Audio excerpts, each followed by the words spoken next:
खुलुमबाय गिबियावनो सोरजिदा creativity YouTube चेनेलाव नोंथांमोन बयखौबो बरायनानै लाग्रोनाय जालायबाय मोनसे आपडेट फैलायबाय मैया बे आपडेटआ ओंखारदों होननानै जों बयबो नुनो मोनखाबाय गोबां खौरां बिजोंफोरनि गेजेरजों बा गोबां बेबायदि WhatsAppफोरनि गेजेरजों जों बयबो नुनो मोनबाय दा बेनि सायावनो नोंथांमोननि सिगाङाव फोरमायथिना होनो नागिरदों बेयाव थारैनो मा डकुमेन्ट्स नांमारगौ बेखौबो रोखा बिथांमोना खालामनानै होखादों आगोलाव एप्लाइ समाव रोखा खालामनानै होआखैमोनब्लाबो नाथाय दायो बेफोर डकुमेन्ट्सफोरखौ मा डकुमेन्ट्स नांमारा बेखौ बिथांमोनहा रोखा खालामनानै होनाय जाबाय थारैनो जों बयबो नुबाय थांनाय 3 जुलाइआव जोबनानै थांनाय बे एप्लाइनिनो दायो डकुमेन्ट्स भेरिफिकेसनखौ जोबोद हरखाबै बिथांमोना खालामबाय बियो मैयासो 7 जुलाइआव ओंखारबाय आरो 10 जुलाइनिफ्रायनो बेनि डकुमेन्ट्स भेरिफिकेसना जागोन गुबैयै बेनि भेरिफिकेसना क'क्राझार गभर्नमेन्ट कलेजाव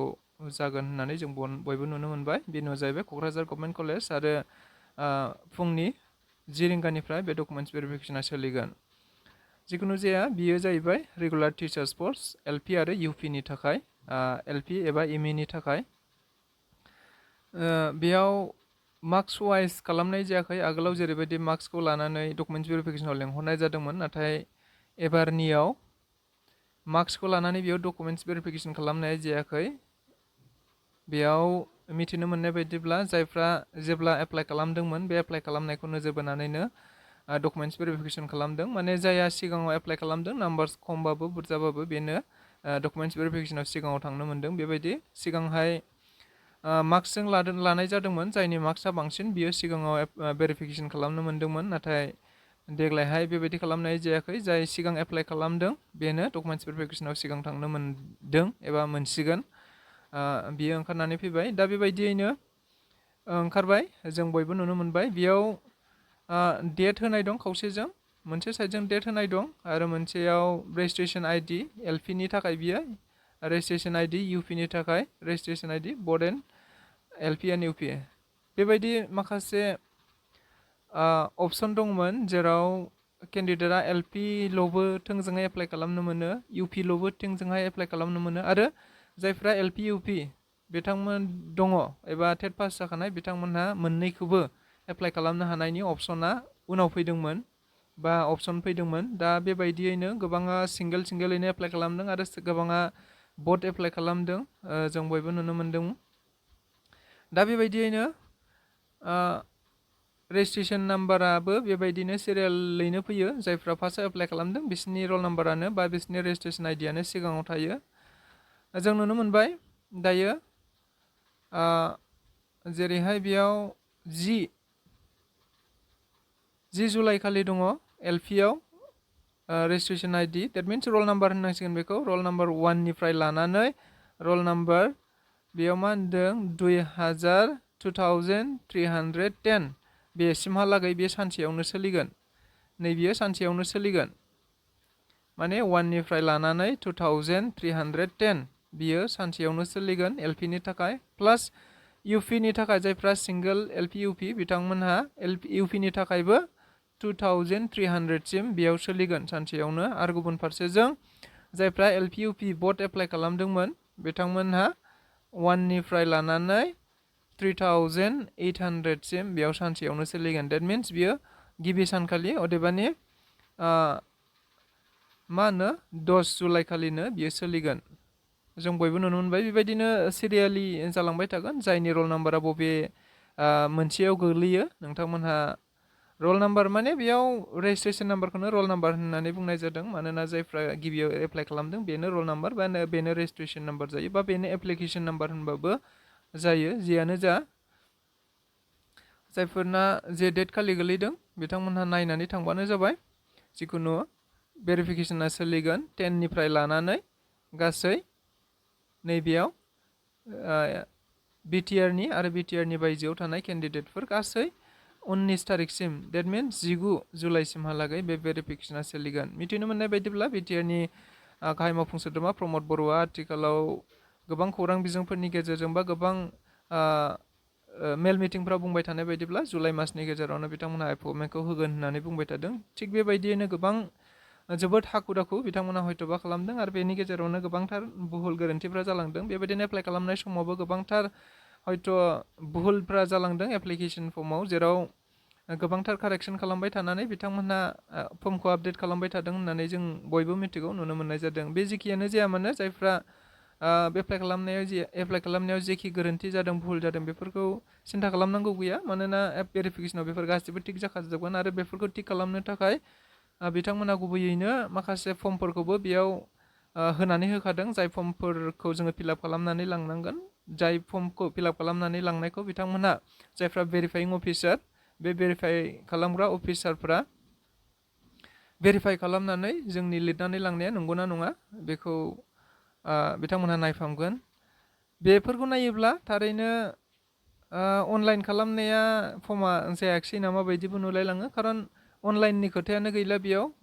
जिहेथु जोङो अफलाइन फर्मखौबो फिलआप खालामनानै लांखागोन। अनलाइनाव जोङो जेखौ फिलआप खालामदोंमोन बे बुस्थुखौनो जोङो अफलाइनावबो फिलआप खालामनानै लांनांगौ, बा बिथांमोनहा बेखौ भेरिफाइ खालामगोन जों फिलआप खालामनानै लांनायखौनो। जिखुनु बिथांमोनहा हयथ'बा अनलाइन जों नायाबो जानो हागौ, बा नायोब्लाबो बिथांमोनहा अनलाइननि गावसिनि फर्मखौबो नायगोन, ओमफ्राय जों लांनाय फर्मखौ नायनानै बिसोरो कारेक्ट खालामगोन, कारेक्ट बा कारेक्ट, राइट खालामगोन, कारेक्ट नङाबा राइट खालामगोन। बेबायदिनो जिखुनु बेयाव होखानाय जादों, माखासे NBआवबो होखानाय जादों, माखासे माने फर्मफोरखौबो होनाय जादों। बेयाव NBआव लिरनानै होदों, मा लिरनानै होदों नैबाव नाय, वान नाम्बाराव नाय मा लिरनानै होदों। जों एसे बेफोरखौ फल' खालामबा मोजां जायो। बिथांमोनहा मा बिदों मा बियाखै जों बेफोरखौ नायनो हायो। गिबियाव लिरदों, candidates are requested to submit duly filled up forms along with all necessary documents in the respective annexure at the time of physical document verification. That means मा होनदों, केन्डिडेटफोरनि थाखाय माखासे एनेक्सारफोर, डेट मिन्स फर्म होखानाय दङ, बे फर्म होखानायफोरखौ सोरना जेराव गोलैयो बे फर्मखौ फिलआप खालामनानै लांबानो जाबाय। LP बा LPनि फर्मखौ फिलआप खालामदो, ME बा MEनि फर्मखौ फिलआप खालामदो, आरो बट LP बा LP, बट LP UP मोननैनिबो फर्म दंखायो। बिथांमोनहा जायफ्रा जेराव एप्लाइ खालामदोंमोन बेखौ जे फर्माव बिथांमोनहा फिलआप खालामनांगौ बे फर्मखौ फिलआप खालामनानै लांबानो जाबाय। बेबायदि होननाय जादों। एलं मा होनदों, विथ अल नेसेसारि डकुमेन्ट्स, गासिबो डकुमेन्ट्सखौ बिथांमोनहा लांनांगोन। जाय डकुमेन्ट्सफोरखौ बिथांमोनहा भेरिफिकेसनाव श' खालामगोन बा एप्लाइ खालामनायाव होदोंमोन, बेफोर गासिबो डकुमेन्ट्सखौ नोंथांमोनहा भेरिफिकेसन खालामनायाव लांनांगौ। बेयाव बिथांमोनहा रोखा रोखा लिरनानै होखानाय जादों। ओमफ्राय 2 नाम्बाराव मा लिरनानै होदों, candidates are requested to download the respective annexure from official website. नैबे annexure फर्मखौ केन्डिडेटफोरा गोसोबा नैबे अफिसियेल वेबसाइटनिफ्राय डाउनलड खालामनो हागोन, आरो डाउनलड खालामाबाबो नैबे नैबे नटिफिकेसनावनो गाहायाव होनाय दंखायो, जों नुलांगोन। बेखौबो डाउनलड खालामनो हागोन, आरो नङाबा नैबे बेयाव थांनानैबो, नैबे वेबसाइटआव थांनानैबो जोङो फर्मखौ डाउनलड खालामनानै लानो हागोन होननानै बुंनानै होदों। बे जाहैबाय 2 नाम्बार। आरो 3 नाम्बाराव मा होनदों, candidates having DLED from NIOS are required to submit testimonials documents as per gov notification. नैबे गभ नटिफिकेसन नाम्बार, आसाम गभर्नमेन्टआ मोनसे फर्मेट दिहुननानै होदोंमोन। थांनाय 17 जुन 2025 खालि मोनसे नटिफिकेसन दिहुननानै होदोंमोन, बा फर्मेट दिहुननानै होदोंमोन, नटिस दिहुननानै होदोंमोन जे निउसआव DLED खालामनायफोरा डकुमेन्ट्स भेरिफिकेसनाव थाङोब्ला मा डकुमेन्ट्सखौ लांनांगौ, मा डकुमेन्ट्सखौ बिथांमोननिखौ नायगोन, बेखौ मोनसे लिस्ट होनानै होदोंमोन। बे लिस्ट बायदियैनो BTRनि नैबे जानाखि डकुमेन्ट्स भेरिफिकेसन, बे डकुमेन्ट्स भेरिफिकेसनावबो बेबायदियैनो बै आसामनि फर्मेटखौनो, आसामनि नटिफिसखौनो, आसामनि नैबे गाइडलाइनखौनो बेयावबो बाहायनाय जागोन होननानै बुंनानै होनाय जादों। गुबैयै आसाम गभर्नमेन्टआ बेखौ दायो सोलिबाय थानाय 5550 पस्टनि जानाखि भेरिफिकेसन सोलिगासिनो दं, बे भेरिफिकेसन सोलिबाय थानायनि थाखाय बे नटिसखौ होनानै होदोंमोन, बा बे गाइडलाइनखौ होनानै होदोंमोन। दा बेखौनो BTRआबो फल' खालामनाय जागोन होननानै बिथांमोनहाबो बुंथिनानै होनाय जाबाय। नाथाय मिथिनाय बायदिब्ला दायो निउसफोरा बे डकुमेन्ट्सखौ लानानै, नैबे नटिसखौ लानानै, बे गाइडलाइनखौ जि बिदोंमोन आसामनियाव, बेखौ लानानै केस सोलिनानै दङ होननानै जों मिथिनो मोनबाय। दाखालि बावैसो केस सोलिदोंमोन, आरो दायो बेखौ, बे नटिसखौ लानानैनो केस सोलिबाय मानोना नियसफोरखौ इन सार्भिस होननानै बुंदों आरो इन सार्भिसनि बिथांमोनहा प्रुफ होनांगौ जिखुनु जाया मोनसेल' प्रुफ नङा गोबांथार बेबायदिनो प्रुफ बिनाय जादों जायनि थाखाय बेखौ लानानै केस होनाय जाबाय होननानै मिथिनो मोननाय जादों आरो बेनि मोनसे जाजमेन्टआ फैबाय थानाय नैबे जुलाइ मासनिनो 30 जुलाइ खालि बेनि मोनसे जाजमेन्ट दङ होननानै जों बयबो मिथिगौ नुनो मोनबाय जिखुनु जाया बेखौ लानानैनो BTRनियाबो सेलेक्सन खालामगोन होननानै बिथांमोना बा भेरिफाइ खालामगोन होननानै बिथांमोना बुंनाय जादों दा बेबायदि मा फर्म दं होननानै बुङोब्ला नैबाव नायदो नैबे एलपिनि थाखाय जायफ्रा सिंगोल एलपिल' एप्लाइ खालामदोंमोन बिथांमोना नैबे फर्मखौ डाउनलड खालामनानै फिलआप खालामनानै निस्सय लांनांगोन नैबे Annexure A for LP teacher only LP जायफ्रा एलपिल' एप्लाइ खालामदोंमोन बिथांमोनहा बेखौ लानानै थांनांगोन नैबे फर्मखौ लानानै थांनांगोन बे फर्मखौ डाउनलड खालामनानै फिलआप खालामनानै लानानै थांनांगोन नैबेयाव रल नाम्बार होदों आं दहाय बुंखादों रल नाम्बार होदों रल नाम्बारा रेजिस्ट्रेसन आइडि एप्लिकेसन नाम्बार बे गासिबो बेनो सोलिजोबगोन एप्लाइ खालामनायाव जानाखि रेजिस्ट्रेसन आइडि मोन्दोंमोन बेखौ बेयाव फिलआप खालामबानो जाबाय नैबे सिरियाल नाम्बार टेबोल नाम्बारफोरखौथ' गावसोर लिरनानै होगोन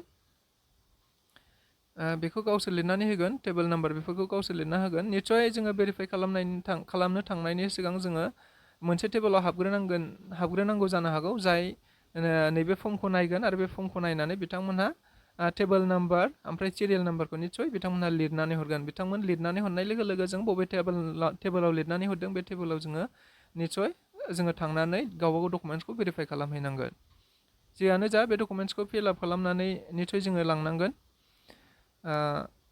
जों अनलाइनाव जि एप्लाइ खालामदोंमोन बे अनलाइनाव एप्लाइ खालामनायाव जि फिलआप खालामनांदोंमोन बेफोर फिलआप खालामफिननांगोन बेयाव खालि बेयाव अनलाइनाव जोङो पार्सेन्टेजखौ होनो मोननाय अपसन दंना गैयामोन आं गोसोआव गैला जियानो जा पार्सेन्टेजआ अनलाइनाव ओंखाराखैमोन जानांगौ जियानो जा बेयाव पार्सेन्टेज दं गतिके जोङो पार्सेन्टेजखौबो बेयाव लिरनानै लांनांसिगोन दानिया बेजों लोगोसे मा डकुमेन्ट्स बिदों बिथांमोनहा नायदो बेयाव जोङो मा डकुमेन्ट्स लांफानांगोन एक्सट्रा कारिकुलाम सार्टिफिकेट दङब्ला जेनाखि 5 मार्क्स मोनगोन जायफ्रा सार्टिफाइड अर्गानाइजेसनफोरजों जेरै NCC सार्टिफिकेट ओमफ्राय ओरैहाय स्पर्ट्स सार्टिफिकेट ओरैहाय कालचारेल सार्टिफिकेट जायफ्रा नेसनेल इन्टारनेसनेल लेभेलाव पारफर्म खालामदों बिथांमोनहा सार्टिफिकेट दङब्ला बेयाव लांफानांगोन निस्सय एप्लाइ खालामनायाव होआखैमोनब्लाबो जुदि दङब्ला नैबाव लांफानो हागोन बेयाव बिथांमोनहा निस्सय भेरिफाइ खालामनानै नंगौ नङा खालामगोन बेनि उनाव मा दंबावो 9 नम्बराव for address verification copy of PRC नैबेयाव जोङो गोबांथार कनफिउजन जादोंमोन आरो बेखौ क्लियार खालामनानै बिथांमोनहा निस्सय होनायबो जायाखैमोन गाइडलाइनाव बा जेब्ला अनलाइन एप्लाइनि नटिफिकेसन फैदोंमोन अब्ला बिथांमोनहा नैबेखौ क्लियार खालामनानैबो होनाय जायाखैमोन दायो नैबेयाव क्लियारै लिरनानै होबाय नोंथांमोनहा बेखौ नायोब्ला मिथिनो मोनगोन proof of residence that means नोंनि रेसिडेन्सनि थाखाय बेयाव होनाय जादों गोबांथार अपसन होनाय दं जिखुनु जाया बेयाव होदों PRC दङ भटार आइडिबाबो जागोन आधारबाबो जागोन वार्ड कमिसन जायफ्रा टाउन कमिटियाव गोलैयो बा जायफ्रा आर्बानाव गोलैयो बिथांमोनहा वार्ड कमिसननि सार्टिफिकेट देट मिन्स BCDCनि सार्टिफिकेट ओमफ्राय गावबुरानिबाबो जागोन BCDC सार्टिफिकेट कपिबाबो जागोन जिखुनु जाया गोबांथार अपसन होनाय जाबाय बेयाव जिखुनु जाया बेनि मोनसेया थाबानो जाबाय आरो गोबांनावथ' दंखायो भटार आइडिबो दङ आधार कार्डबो दङ गुबुना गैयाब्लाबो आरो BCDC सार्टिफिकेटखौबो बयबो लाखाबाय PRC खौथ' आथिखालाव होयोब्लाबो गोबां प्रसेस दङ नाथाय RC खौ होयो कर्टफोरनिफ्राय एफिडेभिट RC होयो मेजिस्ट्रेटनिफ्राय बेखौबो लांनो हागोन आरो लाङाबाबो जेबो नङा बेयाव मानोना स्लाइस होनानै दं स्लाइस माने अपसन गासिबो जाजोबो जिखुनु होबानो जायो बेनि उनाव 10 नम्बराव होदों affidavit copy of small family नर्म सार्टिफिकेट जायफ्रा हाबा जानायल' होनदों बेयाव जायफ्रा हाबा जानाय बिसोरो कर्टनिफ्राय मोनसे स्मल फेमिलि मोनसे एफिडेभिट जोङो लानानै फैनांगोन हाबा जानायफोरनि थाखाय हाबा जायैफोरनि थाखाय बेयाव जेबो होनाय गैया नाथाय हाबा जायैफोरा बेखौ नाङा इफ मेरिड होनदों जुदि हाबा जायोब्ला बेयाव नाङा 11 नम्बराव मा होनाय दं आइ एम मेम्बार अफ मार्टियास बेयाव जों नुनो मोन्दोंमोन एप्लाइ खालामनाय समावबो नटिसाव फैखादोंमोन 3% देट मिन्स 3% रिजार्भेसन होनाय जादोंमोन बडलेण्ड सोमावसारनायाव जायफ्रा मुंख्लं जादोंमोन बिथांमोननि थाखाय बिसोरनि न'खरनि सोरबाया मुंख्लं जादोंमोनब्ला बिथांमोननि भेलिड डकुमेन्ट्सखौ लांबानो निस्सय बेयाव रिजार्भेशन खथायाव बिथांमोनहा मोननो हागोन। जायफ्रा बड'लेण्ड सोमावसारनायाव मुंख्लं जादोंमोन, जायफोरनि न'खरफोराव सोरबा मुंख्लं जानायफोर दङब्ला बेनि भेलिड डकुमेन्ट्सखौ लानानै थांनांगोन। बेनि अनगायैबो 12 नम्बराव मा होनदों? अदार इनफरमेशन इफ एनि। जुदि बेनि अनगायैबो नोंथांमोनहा माबा मोनसे बुंनांगौ बा माबा मोनसे डकुमेन्ट्स जुदि होनांगौ दङब्ला नैबेयाव होदेरनानै लांनांगोन। बे जाहैबाय एलपिनि थाखाय। आरो बेनि उनाव दङ गावबागाव सिगनेचार होदो नैबेयाव। ओमफ्राय जायफ्रा भेरिफाइ खालामो बे भेरिफाइ खालामनानै बिथांमोनहा नायनानै बेयाव गावसिनि सिगनेचारखौ होनाय जागोन, जाय भेरिफाइ खालामगोन बिसोरो। बेनि उनाव नैबे इउपिनि थाखाय इउपिआबो बिदिनो सेम एलपिनि जेरै खालामदों बेबायदिनो खालामबानो जाबाय। इउपिआबो जायफ्रा इउपिआवल' थोंजों एप्लाइ खालामदों, गोबाङानो बेबायदि एप्लाइ खालामदों जायफ्रा सोरबा सोरबा एलपिआवबो एमइआवबो पास जानाय दंमोनब्लाबो नाथाय सिगाङाव एप्लाइ खालामनायफ्रा बेबायदिनो गोबाङा खालामदों हयथ' एलपिखौ एलपि आलादा खालामदों, इउपिखौ इउपि आलादा खालामदों। उनाव जायफ्रा खालामदों गोबाङानो हयथ'बा बर्डखौ खालामदों। एलपि इउपि पास जानाय दंबा खेबसेनो एलपि इउपि मोननैखौबो बेयाव एप्लाइ खालामदों। डकुमेन्ट्स आपल'ड खालामनायाव गोबां गोनो गोथो दंमोनब्लाबो नाथाय दायो बेफोर जेबो नङा, भेरिफिकेसनाव बियो थिग जाजोबगोन। गोबांथार बेबायदि दङ। नैबेयाव डिप्ल'मानि बाथ्रा बुंनाय जादों। मिडियाम एप्लाइड फर, बबे मिडियामाव नोङो एप्लाइ खालामदों इउपिनि थाखाय बेखौ होबानो जाबाय। ओमफ्राय मेट्रिकआव नोंना एमआइएलआ मा दङमोन बेखौ नैबेयाव बसायबानो जाबाय। एमआइएल अल्टि थायो, एमआइएल हिन्दी थायो, एमआइएल एसामिस थायो, एमआइएल बड' थायो। बेफोरबायदि नों मेट्रिकसिमाव नोंनि एमआइएलआ मामोन बेखौ नैबेयाव बसायबानो जाबाय। बेनि अनगायैबो मिडियामाव एप्लाइड, नों बबे स्कुलाव मा मिडियामाव एप्लाइ खालामनो बेयाव होबानो जाबाय। बेनि अनगायै डिप्ल'मा, नोंहा जुदि डिप्ल'मा दङब्ला होबानो जाबाय। बेयाव माखासे माने डिप्ल'माखौ होदों ओमफ्राय स्लाइस होनानै दोनखादों। जेनेबा एसामिस डिप्ल'मा दंबा होदो, बर' डिप्ल'मा दंबा होदो, बेंगलि डिप्ल'मा होदो। ओमफ्राय हिन्दी दङब्ला गोबाङानो हिन्दी डिप्ल'मा दङ नाथाय सार्टिफिकेटखौ आपल'ड खालामनो हायाखै नैबेयाव हिन्दी डिप्ल'मा दंबा हिन्दीखौ होबानो जाबाय। बेयाव गैया, अपसनाव गैया, नाथाय बेयाव लिरनानै होदेरबानो जायो। अपसनाव गैयैयाव जुदि नोंहा माबा संस्कृतफोर बा माबा मोनसे जुदि डिप्ल'मा दङबा बेयाव साबजेक्टखौ मेनसन खालामनानै होबानो जाबाय नों मा डिप्ल'मा दंमोन। गाहायनि फिलआप खालामनायाथ' एखेयानो जोबखा। ओरैहाय बेसेबां नाम्बार मोनदों, बेसेबांमोन टटेला, ओमफ्राय नों पार्सेन्टआ बेसेबां बेखौ होबानो जाबाय गासैखौबो। बेनि अनगायैबो डकुमेन्ट्स बिनायाथ' सेमानो जोबखा, गासिबो बेखौ नायबाय थानांगौ गैया। आरो लास्टथाराव मोनसे डकुमेन्ट्स दंबावो, बे जाहैबाय बट एनेक्सार सि होननाय दं, बट एलपि इउपि। जायफ्रा बट खालामदोंमोन बिथांमोनहाबो बे एखेयानो, जेबो आलदा गैया, बेबायदि एखेयानोखा। फिलआप खालामबानो जाबाय। ओमफ्राय मोनसे लास्टआव नियसफोरनि थाखाय दङ, जायफ्रा नियसआव डिएलएड खालामदोंमोन बिथांमोननि थाखाय नैबेयाव लिरनाय दङ। जानाखि 2025नि 17 जुन खालि नटिस ओंखारदोंमोन आसामनिफ्राय, बे नटिफिकेसनाव बिनाय बायदियैनो नैबे डकुमेन्ट्सखौ नियसफोरा लानानै थांनांगोन। मा मा डकुमेन्ट्स बिदों नायबानो नुगोन। जेनेबा 1 नाम्बाराव दङ इन सार्भिस। जायफ्रा निउसाव डिलाइट खालामदोंमोन बिथांमोनहा गासिबो इन सार्भिसमोन नालाय, माने सार्भिसाव थाखानायफ्रासो एप्लाइ खालामनो मोन्दोंमोन नालाय। बियो प्राइभेटआनो जाथों, गभमेन्टआनो जाथों, बा भेन्सारानो जाथों, जायफ्रा सार्भिसाव दंखायोमोन, साख्रियाव दंखायोमोन बिथांमोनहासो एप्लाइ खालामनो मोन्दोंमोन नालाय। डिलेट, नैबे निउसनिफ्राय डिलेट खालामनो मोन्दोंमोन नालाय। बेयाव माखासे माने इन सार्भिस प्रुफ देखायनो थाखाय बिथांमोनहा डकुमेन्ट्स बिनाय जादों। इयाव दङ एपइन्टमेन्ट लेटार एन्ड एक्सेप्टेड जयनिं रिपर्ट अफ द एप्लिकेन्ट। माने बै समाव एपइन्टमेन्ट लेटार मोननाय आरो एक्सेप्ट खालामनाय बा नोङो स्कुलाव जयनिं खालामहैनाय, बे जयनिंखौ बेयाव होनांगोन होननानै बुंनाय जादों। बि नाम्बाराव दं माइनट्स अफ एसएमसि। माइनट्स माने नोंखौ जानाखि स्कुलाव एसएमसिफोरा जेरैबायदि नोंखौ एपइन्टमेन्ट खालामना होनाय जाबाय, बे एपइन्टमेन्ट खालामनायाव मोनसे रेजुलेसन लिरनानै लायो एसएमसिफोरा, बे रेजुलेसनखौ बेयाव होनांगोन। ओमफ्राय सिआव मा दं, फट'कपि अफ एटेन्डेन्स रेजिस्टार। नोङो स्कुलाव थांनाय लोगो लोगो जेब्लानिफ्राय नों जयनिं जादों आरो जयनिं जाखांनायनि उनावनो नों स्कुलाव थांबाय थागोन, स्कुलाव थांबाय थाबा जोङो मोनसे रेजिस्टाराव जोङो सिगनेचार खालामनांगौ जायो। टिचारफ्रा एटेन्डेन्स सिगनेचार, बे सिगनेचार एटेन्डेन्स रेजिस्टारखौ नोङो बेयाव कपि खालामनानै लाबोनांगोन। बेनि अनगायै डिआव होनदों सार्टिफिकेट इस्युड बाय दा स्कुल अथरिटि, माने स्कुल अथरिटिनिफ्राय सार्टिफिकेट हरनाय जिखुनु जाया नोङो जे सार्भिसाव दङमोन दा स्कुल अथरिटि होननानै बुङोब्ला प्रिन्सिपालाबो जागोन आरो गुबुन मोनसेजों एसएमसिफ्राबो स्कुलनि अथरिटि जायो प्राइभेट स्कुलफोराव। ओंखायनो बियो जिखुनु जाया मोनसे लिरनानै लांनाय जाबानो जाबाय। एक्सपिरियेन्स सार्टिफिकेटबाबो बेयो मोनसे सार्टिफिकेट जायो आरो बेनि अनगायैबो नों माबा मोनसे स्कुलनिफ्राय लिरनानै हरनाय जानांगोन थारैनो नोङो बे स्कुलाव मावगासिनो दङमोन होननाय बायदि। इयाव दंबावो मा सालारि स्टेटमेन्ट।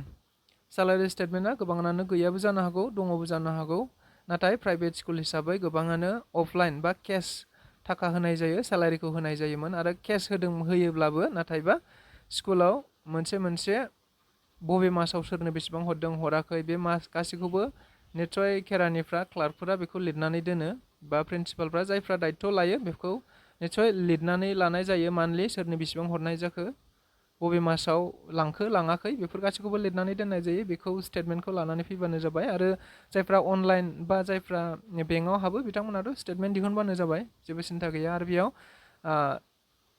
सिगनेसार लानाय जानांगोन, जेनेबा सिगनेसार प्रिन्सिपाल अथरिटिफोरनिफ्राय गासिबो सिगनेसार लाजोबनांगोन आरो बेफोर डकुमेन्ट्सआव स्कुलनिफ्राय।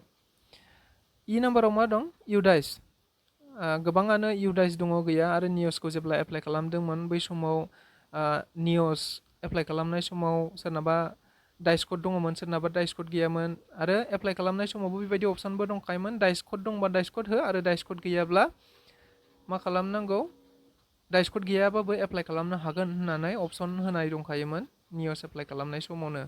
जिखुनु जाया नैबेयाव डाइस कड बिदों नोंनि नामा 2017आव डाइस कडाव नाम थानाय जानांगोन बेबायदि होननानै बुंनाय जादों। बेफोरो मा जायो बेखौ जों दाबो मिन्थिथ'वा, जेनेबा बेफोर गासिबो डकुमेन्ट्सखौ नांथारगोन ना बबेबा मोनसेखौ होबानो जागोन बेखौ जों मिथिया, नाथायबा दासिमाव गासिबो डकुमेन्ट्सखौ बेयाव होनानै होनाय जादों।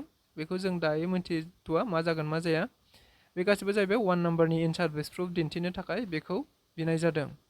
दा 2 नाम्बाराव मा बिनाय जादों एडमिसन रेकर्ड, एडमिसन स्लिप।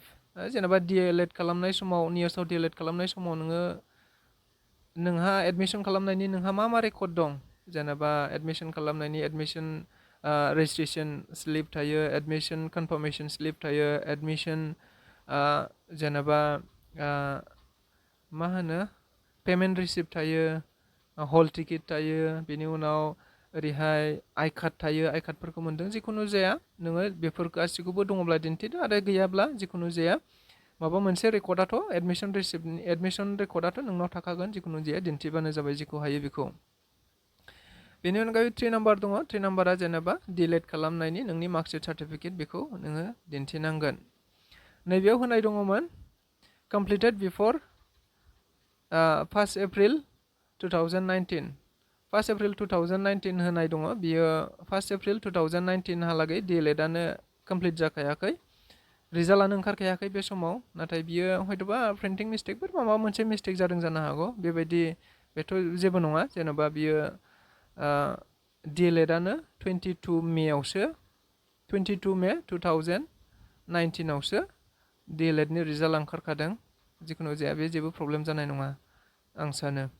दा बेफोर गासैखौबो लानानै थांबानो जाबाय, बेयाव नोंनि सिगनेसार होदो, ओमफ्राय जाय भेरिफाइ खालामगोन बे भेरिफाइ खालामग्रा अफिसारा गावनि सिगनेसारखौ बेयाव होनानै हरसिगोन आरो जायोबा जायो जायाबा जाया।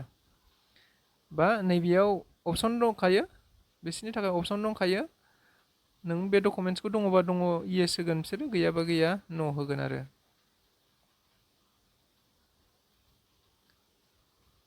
बिथांमोनहा गावसिनि खथा दंखायो, इएस बा इएस होलांगोन बिसोरो, इएस बा इएस होलांगोन, नो बा नो होगोन आरो बिसोरो बेबायदि। दा बेखौ लानानैनो भेरिफाइ खालामनाय जागोन, उनाव गावसोर नायफामनानै मा खालामो गावसोरनि खोथा। स' बेखिनियानो, नोंथांमोना बेफोर डकुमेन्ट्सखौ गासैखौबो रेडि खालामनानै लांखाबानो जाबाय भेरिफिकेसनाव थांनायनि सिगां। स' गोजोन्थों।